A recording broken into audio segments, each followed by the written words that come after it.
आज हम बात करने वाले हैं रेस्पिरेटरी सिस्टम एंड ऑर्गन्स जो हमें हेल्प करते हैं सांस लेने में। इसके मेन ऑर्गन्स होते हैं नोज़, जिससे एयर दाखिल होती है हमारी बॉडी के अंदर। उसके बाद विंड पाइप, जिसे ट्रेकिया भी कहते हैं।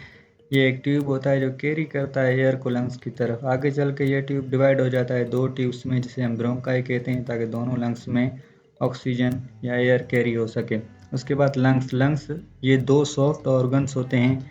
ये हमारे चेस्ट में मौजूद होते हैं और सांस लेने में मदद करते हैं। उसके बाद डायफ्राम एक मसल होता है डोम शेप, जो हमारे लंग्स के नीचे मौजूद होता है। इसकी कॉन्ट्रैक्शन की वजह से हमारे लंग्स की सरफेस एरिया इंक्रीज होती है और सांस लेने में मदद करती हैं। ये डायफ्राम का स्ट्रक्चर है। उसके बाद एक्सटर्नल रेस्पिरेशन की बेसिकली दो टाइप्स होते हैं, एक्सटर्नल और इंटरनल रेस्पिरेशन। एक्सटर्नल रेस्पिरेशन वो होती है जो सराउंडिंग्स और लंग्स के दरमियान गैसेज एक्सचेंज हो, ब्रीथ इन ऑक्सीजन और कार्बन डाइऑक्साइड बाहर मूव करे सराउंडिंग और लंग्स के दरमियान, उससे हम एक्सटर्नल कहते हैं। उसके बाद होती है इंटरनल रेस्पिरेशन। ये गैसेस एक्सचेंज जो हमारे ब्लड और हमारे सेल्स के दरमियान हो रही है, उससे हम इंटरनल रेस्पिरेशन कहते हैं। ये हमारे ब्लड सेल्स हैं जो कैरी करते हैं oxygen all cells of body, और सेल्स बदले में उन्हें क्या देते हैं, कार्बन डाइऑक्साइड। तो ये जो गैसेस एक्सचेंज हमारे इंटरनल ऑर्गन्स में हो रही है, उन्हें हम क्या कहते हैं, इंटरनल रेस्पिरेशन। इसके बाद हम डिस्कस करेंगे रेस्पिरेशन इन वर्टिब्रेट्स। फिशेस होती हैं, ये यूज़ करती हैं गिल्स, उसकी वजह से ऑक्सीजन दाखिल होती है इनकी बॉडी में वाटर के अंदर। और उसके बाद एम्फीबियंस यूज़ करते हैं लंग्स, गिल्स एंड स्किन, ये तीनों की मदद से ऑक्सीजन कैरी करते हैं। ये हमने 4th क्लास में डिस्कस भी किया था। उसके बाद बर्ड्स, रेप्टाइल्स, मैमल्स, ये जो जानदार होते हैं ये लंग्स की मदद से ब्रीथ करते हैं, सांस लेते हैं लंग्स की मदद से। इनके ये एग्जाम्पल्स हैं जो लंग्स की मदद से सांस लेते हैं। उसके बाद है integration of respiratory and circular system. इन दोनों सिस्टम का आपस में बाहमी ताल्लुक होता है।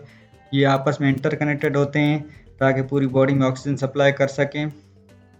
जो रेस्पिरेटरी सिस्टम होता है, लंग्स कैरी करता है ऑक्सीजन सराउंडिंग से, और वही ऑक्सीजन पूरी बॉडी में सप्लाई कौन करता है, ब्लड पूरी बॉडी में ऑक्सीजन को सप्लाई का काम करता है यूज़ करके सर्कुलेटरी सिस्टम को। सर्कुलेटरी सिस्टम पूरी बॉडी में सप्लाई करता है ऑक्सीजन।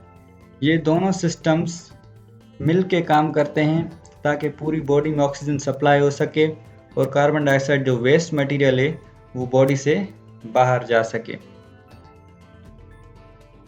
इसके बाद मेरा एक सवाल है, क्या कोई बता सकता है वो कौन से पार्ट्स होते हैं जो हमारी बॉडी में ट्रांसपोर्ट करते हैं चीज़ों को, जैसे ब्लड?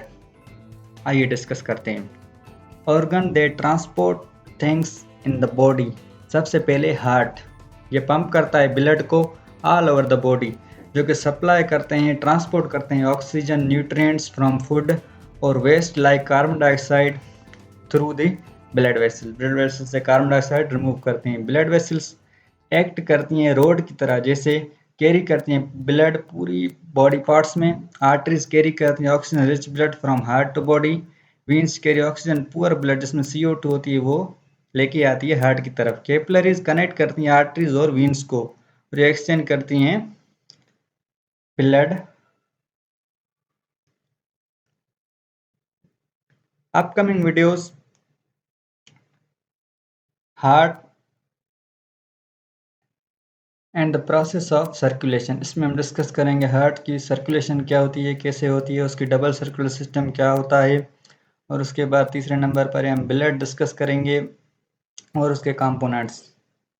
इसलिए हमारे चैनल को सब्सक्राइब करें और लाइक करें। जो हमारे चैनल पर नए हैं वो हमारे चैनल को सब्सक्राइब कर लें। थैंक यू सो मच, ताकि आपको अपकमिंग वीडियोस मिल सकें।